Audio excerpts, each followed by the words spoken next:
Hello student. आज का हमारा वीडियो उत्तराखंड के महत्वपूर्ण प्रश्नों को लेकर के है, जिसमें हमने उत्तराखंड के करंट अफेयर्स जिस तरीके से आजकल पूछे जा रहे हैं यूके ट्रिपल एस सी द्वारा, उस पैटर्न पर बनाए हुए हैं। तो इसमें आपके इन क्वेश्चनों को मैं सॉल्व करा रहा हूं। आपको ये वीडियो कैसा लगा आप हमें कमेंट करके जरूर बताइएगा। पहला क्वेश्चन है, निम्नलिखित में से किस उद्देश्य की पूर्ति के लिए वर्ष 2021 में मिशन गौरा शक्ति को प्रारंभ किया गया था? मिशन गौरा शक्ति उत्तराखंड सरकार द्वारा चलाया गया क्या था, एक मिशन था। और इसको किस लिए शुरू किया गया था? महिलाओं की सुरक्षा के सशक्तिकरण, महिलाओं की सुरक्षा के सशक्तिकरण तथा उनके प्रति होने वाली हिंसा की रोकथाम के लिए, यानी कि महिला हिंसा को रोकना और उन्हें सशक्त करने के लिए। जैसा कि नाम से ही है गौरा शक्ति, यानी कि महिलाओं को ज्यादा शक्तिशाली बनाना और उनके प्रति होने वाले अत्याचारों को कम करना। अगला, हाल ही में राज्य सरकार द्वारा शुरू किया गया पहला पर्यटन वहन क्षमता सर्वेक्षण। पर्यटन वहन क्षमता सर्वेक्षण यानी कि इसमें किस क्षेत्र की या किस सिटी की पर्यटकों को वहन करने की क्षमता कितनी है, इसको लेकर के उत्तराखंड सरकार ने पहली बार सर्वेक्षण कराना शुरू किया है। तो किन स्थानों पर यह सर्वेक्षण किया गया है? तो ये कैंची धाम और भवाली, क्योंकि कैंची धाम में अब निरंतरता के साथ पर्यटकों की संख्या, श्रद्धालुओं की संख्या बहुत बढ़ रही है, जबकि भवाली और इस क्षेत्र की जो वहनीय क्षमता है वो बहुत कम है, जिसके कारण आए दिन वहां पर आपके जाम जैसी समस्याएं देखने को मिल रही है। तो इसीलिए सर्वेक्षण कराया जा रहा है ताकि आने वाले समय में पर्यटकों की जो क्षमता है आने की, उसी के आधार पर यहाँ पर ढांचागत सुविधाओं का निर्माण किया जा सके। तो ये आपका डी सही आंसर है इसका। मुख्यमंत्री आर्चरी यानी कि तीरंदाजी चैंपियंस ट्रॉफी 2025-26 का आयोजन राज्य के किस शहर में किया गया है?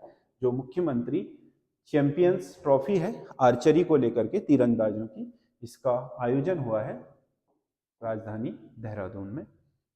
मिस उत्तराखंड 2025 का खिताब से सम्मानित स्मृति रावत, मिस उत्तराखंड 2025 स्मृति रावत का संबंध किस जिले से है? तो ये पौड़ी गढ़वाल जिले से इनका संबंध है। अगला क्वेश्चन है, 26 मार्च 2003 को राज्य सरकार द्वारा लाई गई नई औद्योगिक नीति, क्योंकि औद्योगिक नीति तो ये आपके 2001 में ही ले आए थे, 2003 में फिर हमारे यहाँ के जो आपके सिटकुल वगैरह की स्थापना के लिए विचार हुआ, तो उसके लिए इन्हें नई औद्योगिक नीति लानी पड़ी। तो उस औद्योगिक नीति का प्रमुख उद्देश्य क्या था? रोजगार के अतिरिक्त अवसर उपलब्ध कराना। ये औद्योगिक नीति, क्योंकि उद्योगों का उद्देश्य क्या है? अधिकतम उत्पादन और रोजगार का सृजन करना, उत्पादन में आत्मनिर्भरता और अधिकतर लोगों को रोजगार देकर के उनके जीवन यापन के जो तरीके हैं यानी कि जीवन स्तर को अच्छा बनाना। निवेशकों को आमंत्रित करने के लिए मैत्रीपूर्ण वातावरण तैयार करना। जो भी इन्वेस्टर्स उत्तराखंड में आएंगे उन्हें सरकार की तरफ से जो नीतियां हैं उन्हें बहुत उदारवादी बनाना, ताकि वो इन्वेस्टर्स यहाँ की नीतियों से आकर्षित होकर के यहाँ पर इन्वेस्ट करने के लिए आए। तीसरा, पर्यटन को फोकस एरिया के रूप में प्रोत्साहित करना। पर्यटन को क्योंकि थ्रस्ट उद्योग का दर्जा दिया गया है, तो इसे फोकस एरिया मतलब सबसे ज्यादा फोकस इसी क्षेत्र में किया जाना, इस औद्योगिक नीति की विशेषता थी। तो 3 के 3 सही है इसमें, तो इसका डी सही आंसर होगा। अगला, राज्य लोक सेवा आयोग अपने कार्यों की वार्षिक रिपोर्ट निम्नलिखित में से किसे सौंपता है? राज्य लोक सेवा आयोग आपके किसके अधीन होता है? उत्तराखंड के राज्यपाल के अधीन होता है। इसीलिए वह कोई भी कार्य करेगा तो वो आपके उसकी जो वार्षिक रिपोर्ट होगी वो राज्यपाल को दी जाएगी, क्योंकि राज्य लोक सेवा आयोग में सारे आपके जितने भी आयोग के सदस्य और अध्यक्ष होते हैं उनकी नियुक्ति राज्य के राज्यपाल द्वारा की जाती है, और ये अपने कार्यों के लिए उसी के प्रति उत्तरदायी भी होते हैं और राज्यपाल के सामने ही शपथ ग्रहण करते हैं। और राज्यपाल इनके जो अतिरिक्त नए सदस्य आपके क्या अगर इनकी जगह पर लाना चाहे तो भी राज्यपाल ही लेकर के आता है। तो इसलिए ये अपने कार्यों के प्रति राज्यपाल के प्रति उत्तरदायी होते हैं, इसलिए इनकी रिपोर्ट उन्हीं के पास जाती है। उत्तराखंड सरकार द्वारा प्रस्तावित पहली मेडिसिटी किस जिले में बनाई जा रही है? उत्तराखंड की जो प्रस्तावित मेडिसिटी है यानी कि जहां पर आपके हर तरह की हेल्थ जो सुविधाएं हैं स्वास्थ्य से संबंधित, वो आपके हरिद्वार में स्थापित की जा रही है पहली मेडिसिटी। अगला, राज्य में किस वर्ष गणतंत्र दिवस की झांकी पर बद्रीनाथ धाम और टिहरी डैम और डोबरा चांठी पुल को दर्शाया गया था? ये आपका 2022 की 26 जनवरी की झांकी में इन आपके बद्रीनाथ, टिहरी डैम और डोबरा चांठी पुल जो टिहरी डैम पर ही बना है उसको दर्शाया गया। उत्तराखंड स्टार्टअप नीति 2023 के तहत राज्य में कुल कितने नई इंक्यूबेशन सेंटर स्थापित किए गए हैं? स्टार्टअप नीति 2023 में राज्य में इंक्यूबेशन सेंटर मतलब जहां जो स्टार्टअप करने वाले लोग हैं उनको बेहतर सुविधाएं, बहुत बढ़िया सामंजस्य, तकनीकी जो आपके ज्ञान है ना, या बिजनेस उनके व्यापार से संबंधित या स्टार्टअप जो भी है उससे संबंधित जो भी जानकारियां हैं उनको दिलाना और एक बेहतर परिवेश में उन्हें प्रशिक्षित करने के लिए इंक्यूबेशन सेंटर स्थापित किया जाना है। तो राज्य में 30 इंक्यूबेशन सेंटर स्थापित किए जाने हैं स्टार्टअप नीति 2023 में। हाल ही में राज्य की लोक गायिका रिंकू राणा का निधन हुआ है। इनका संबंध किस समुदाय की पहली लोक गायिका होने से था? रिंकू राणा आपके थारू, उधम सिंह नगर की थारू जनजाति की आपके पहली लोक गायक, मतलब एक तरीके से प्रसिद्ध पाने वाली लोक गायक तो हमेशा से ही रहे हैं हर समुदाय में, इसीलिए तो हमारी जो लोक गायन की संस्कृति है वो आगे बढ़ी है। मतलब प्रोफेशनली लोक गायन करने वाली पहली आपकी थारू समुदाय की महिला थी रिंकू राणा। हाल ही में एक एक्सीडेंट में इनका निधन हो गया। अगला क्वेश्चन है, हंसा मनराल से संबंधित निम्नलिखित कथनों पर विचार कीजिए और कूट की सहायता से सत्य विकल्प का चयन कीजिए। हंसा मनराल यह आरंभ में एक एथलीट के रूप में जानी जाती थी, बिल्कुल सही है, एथलीट। इनके द्वारा उत्तर प्रदेश भारोत्तोलन प्रतियोगिता पहली बार 1985 में जीती गई, ये भी ठीक है। इन्हें वर्ष 2001 में खेल जगत के सर्वोच्च सम्मान द्रोणाचार्य, मतलब खेल जगत में प्रशिक्षण के लिए सर्वोच्च सम्मान, खेल जगत के सर्वोच्च प्रशिक्षण सम्मान द्रोणाचार्य पुरस्कार से सम्मानित किया गया है। तो तीनों सही है इसमें भी आपके। ये हंसा मनराल उत्तराखंड की पहली द्रोणाचार्य प्राप्त करने वाली महिला है।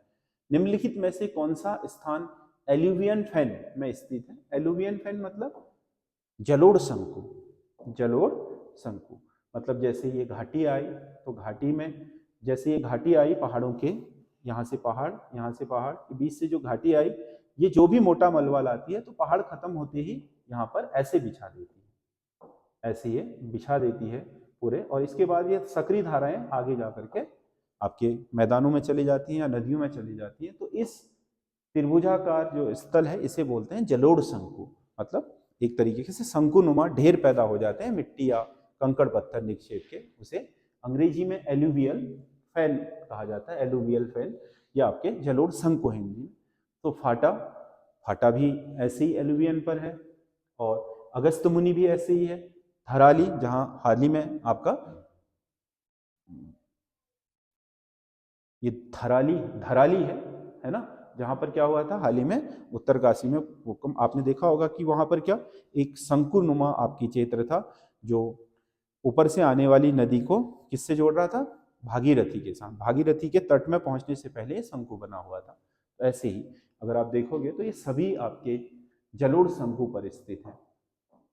अगला, ब्रिटिश काल में फलों के शोध केंद्र के रूप में हॉर्टिकल्चर प्रयोग एवं प्रशिक्षण केंद्र की स्थापना, हॉर्टिकल्चर प्रयोग एवं प्रशिक्षण केंद्र की स्थापना कहाँ की, कब की गई थी? 1934 में इन्होंने हॉर्टिकल्चर यानी कि यहाँ पर फलों के प्रयोग के लिए ये चौबटिया में स्थापित किया था हॉर्टिकल्चर प्रयोग एवं प्रशिक्षण केंद्र।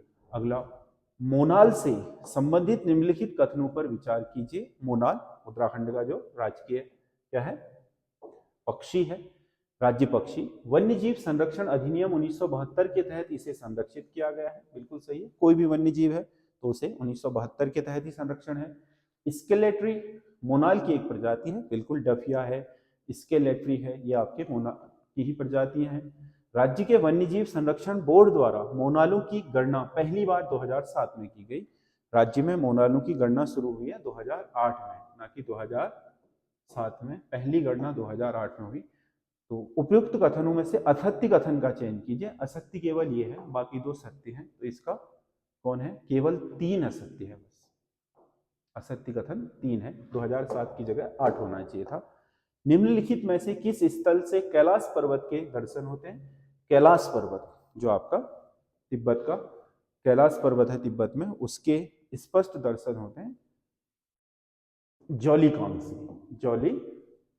जॉलिंगकांग से सीधे सीधे सामने दिखाई देता है। नबी डांग से क्या दिखता है? ओम पर्वत दिखता है ना। लिपुलेख तो नीचे ही है तर्रे में, छियालेख पीछे साइड है आपका। जॉलीकांग बिल्कुल फ्रंट में है किसके? कैलाश पर्वत की। अगला, निम्नलिखित कथनों पर विचार कीजिए और नीचे दिए गए कूट से सही उत्तर का चयन कीजिए। उत्तराखंड राज्य का निचला हिमालयी क्षेत्र अधिक आबादी वाला है। बिल्कुल सही है। निचला हिमालयी क्षेत्र में आपकी ज्यादा आबादी है, क्योंकि वो मानवीय रहने और उसके दृष्टिकोण से, मतलब आबादी के दृष्टिकोण से ज्यादा सस्टेनेबल है। यहाँ पर कृषि कार्य भी हो जाते हैं, मौसम भी उतना आपका कठोर नहीं है, तो यहाँ पर ज्यादा आबादी पाई जाती है। बाह्य हिमालय शिवालिक मुख्यतः वनाच्छादित है। मतलब कहने का मतलब है निचला हिमालय, जैसे ये क्या बोलते हैं, बृहद हिमालय है, ये तो ज्यादा आबादी है ही नहीं। मध्य हिमालय में भी आपने देखा होगा कि 1500 मीटर से लेकर के आपके 2700 मीटर तक ज्यादा आबादी है। फिर इसके बाद मध्य हिमालय में भी आबादी बहुत कम है, रेयर है, तो निचले भागों में ज्यादा आबादी है। बाह्य हिमालय शिवालिक तो अधिकतर क्या है? वनाच्छादित है, बिल्कुल सही, इसमें आबादी कम ही है।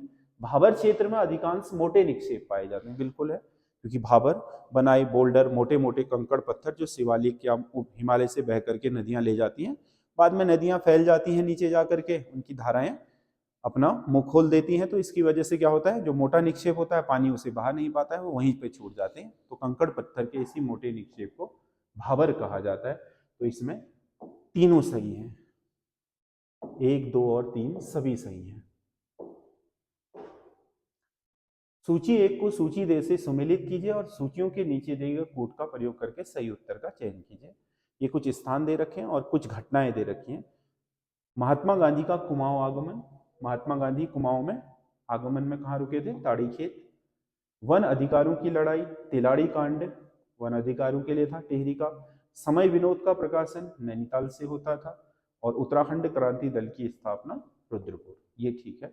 ए का 3, बी का 4, सी का 1 और डी का 2। 3, 4, 1, 2, 3, 4, 1, 2। तो इसका सही आंसर सी होगा, 3, 4, 1, 2। बाकी ये हमारी टेस्ट सीरीज है, हमारे एसएस स्टडी ऐप पर है। आप इस ऐप को प्ले स्टोर से डाउनलोड कर सकते हैं।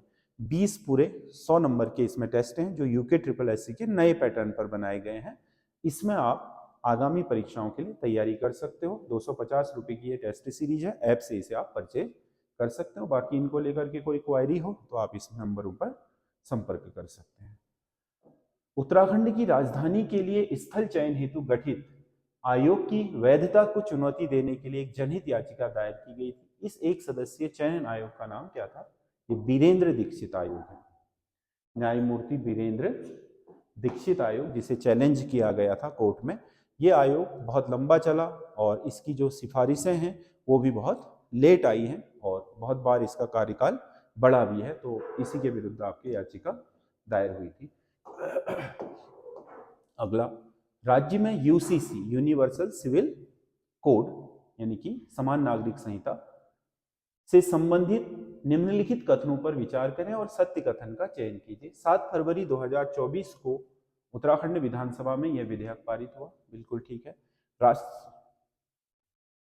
राष्ट्रपति द्वारा 11 मार्च 2024 को इसे अपनी मंजूरी प्रदान की गई, राज्यपाल द्वारा, राज्यपाल होगा राज्य की में। और 27 जनवरी को इसे लागू कर देश का पहला राज्य उत्तराखंड बना। 27 जनवरी 2025 को लागू हुआ, ये भी सही है। इसमें यूसी से संबंधित उसमें तीनों के 3 सही है, तो इसका बी सही होगा। अगला, उत्तराखंड में समग्र शिक्षा के तहत कितने नए विद्यालयों में व्यावसायिक शिक्षा संचालित करने की स्वीकृति केंद्र सरकार से प्राप्त हुई? समग्र शिक्षा मतलब किताबी शिक्षा के साथ साथ आपके टेक्निकल शिक्षा देने की जो बात कही गई है, व्यावसायिक शिक्षा देने की, वो अभी इसमें 544 स्कूलों को आच्छादित किए जाने की स्वीकृति केंद्र से मिली है। ये आपके 20 महत्वपूर्ण उत्तराखंड के क्वेश्चन हैं। आपको कैसे लगे आप हमें कमेंट करके जरूर बताइएगा, और हमारे YouTube चैनल SS स्टडी के साथ लगातार बने रहिए, और चैनल को सब्सक्राइब कर लीजिए ताकि आपको हमारी जो वीडियोस हैं आपको उसके नोटिफिकेशन समय से मिलते रहें, और उत्तराखंड की जो विभिन्न तैयारियां हैं उनसे संबंधित महत्वपूर्ण जो आपकी सामग्री है वो हम आप तक लगातार पहुंचाते रहेंगे। धन्यवाद।